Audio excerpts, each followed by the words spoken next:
You're saying that Republicans do have a plan. Absolutely. What is that plan? Some people may say, well, there's been 15 years since Obamacare passed. We haven't seen a Republican plan to replace it. Obamacare is a total and complete disaster. Having the COVID era. But what's Republicans' plan to counter that? I want to hop into a few clips of Kaitlan Collins with Ohio MAGA Senator Bernie Moreno as MAGA cope on this shutdown continues. So if you can, leave us a like on the video. We're trying to get to 30,000 subscribers. You guys help us out a ton. And let's get right to it. On healthcare, Senator, what is someone who has open enrollment starting November 1st supposed to do in response to the idea that it would take 3 to 4 months to coalesce around a plan? Look, Obamacare is a total and complete disaster. Having the COVID era. But what's Republicans' plan to counter that? I think is my question. I'm answering it for you. Look, we can't fix Obamacare in 3 months. What I'm telling you is that the COVID era subsidies are a tiny fraction of any increase.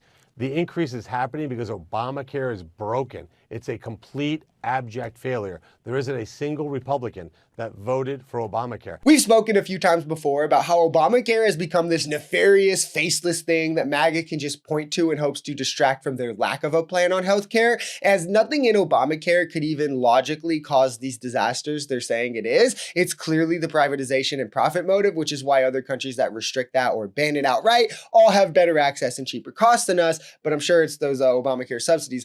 Obamacare prohibited you from being denied for pre-existing conditions. They prohibited insurers from limiting the care you can receive each year. And then they subsidized private insurers through Medicare to cover those close to the poverty line within 100 to 400% after the ACA, the growth rate in spending drastically slowed, as well as the actual spending went far under projections. Again, objectively helping the issue they're pretending it makes worse. And if we wanted to actually solve the problem, the only solution is a single payer system, of which MAGA wants the opposite of. That would just lead to more problems and less people being covered. But it has Obama in the name, so it works to invoke, and it must be the problem. It has been 15 years. I know you've only been in the Senate. You're new to Washington, relatively new, but some people may say, well, there's been 15 years since Obamacare passed.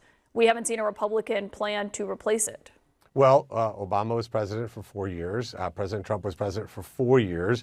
And then, of course, Biden came in and made everything objectively worse. And by the way, you can't defend Obamacare because it's indefensible. You're acknowledging there was a Republican president in between those two Democrats who's now back in office. In a very different situation. He only had 2 years of unified control of government. We got the most important bill done, which is tax relief for all Americans that stimulated our economy. I mean, guys, you heard it here from MAGA themselves. Apparently, healthcare and the rising costs are a major issue plaguing of the American people. But instead of prioritizing that in Trump's first term while controlling both the House and the Senate, instead they focused on pushing through rich guy tax cuts.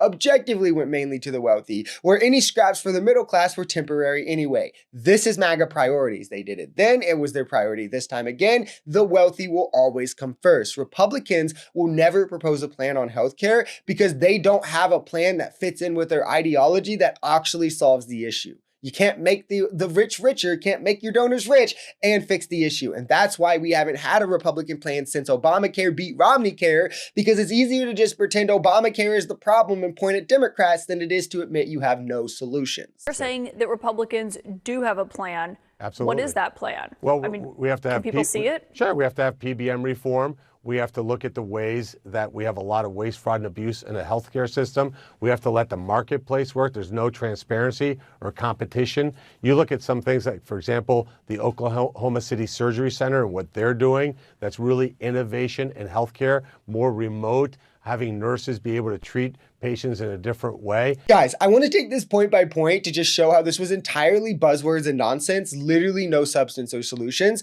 PBM reform is fantasy. They are a second middleman, sure, but the reason prices are inflated is because of the monopolized power because of multiple buyers. These are hundreds of private insurers with no central negotiation, right? The prices would still be high without the central negotiation, but the fact they don't have it requires a PBM's existence. Saying this is just a fancy buzzword, especially when these reforms have been enacted over 30 states to no benefit. Then he just says waste, fraud, and abuse, a meaningless term that means nothing. We've seen them invoke this from everything from Medicaid to food stamps to what. Doge looked, found literally no fraud. They found 99.7% short of their goal. He says, let the marketplace work. This is just a buzzword for MAGA, who is conditioned to think that capitalism equals good. So anything market or free market equals good. Markets make things more expensive, especially when you're talking about necessities. necessities. Look at public versus private housing, private versus public education, private versus public mailing, private versus public healthcare. They make them indexed with inflation, thus always rising in cost,